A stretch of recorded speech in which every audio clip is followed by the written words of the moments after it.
দর্শক আসসালামু আলাইকুম। আজ আমি ছোট একটি ভিডিও নিয়ে আসছি। ভিডিওটি হলো ঠান্ডা কাশির উপরে।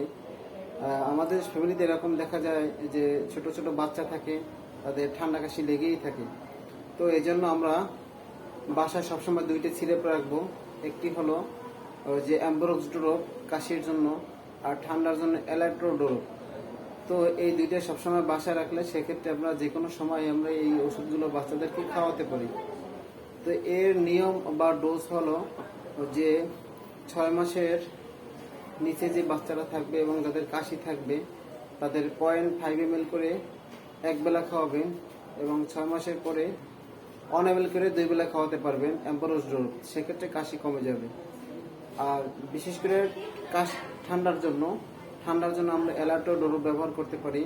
বাচ্চাদের যে বাচ্চারা 3 মাসের নিচে বয়স তাদের ক্ষেত্রে আপনার 0 থেকে 3 মাস যাদের বয়স তাদের জন্য 0.5 ml এক বেলা খাওয়াবেন, এবং 3 মাস থেকে 6 মাসের ভিতরে যে বাচ্চাদের 0.5 ml করে 2 বেলা খাওয়াতে পারবেন।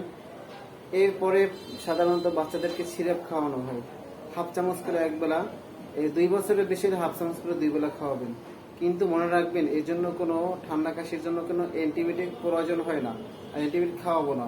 এরপরও যদি ঠান্ডা কাশি না কমে সেক্ষেত্রে রেজিস্টার প্রাপ্ত ডাক্তারের কাছে যোগাযোগ করবেন, ডাক্তারের কাছে নিয়ে আসবেন, যাতে স্থায়ীভাবে একটা চিকিৎসা নিতে পারেন।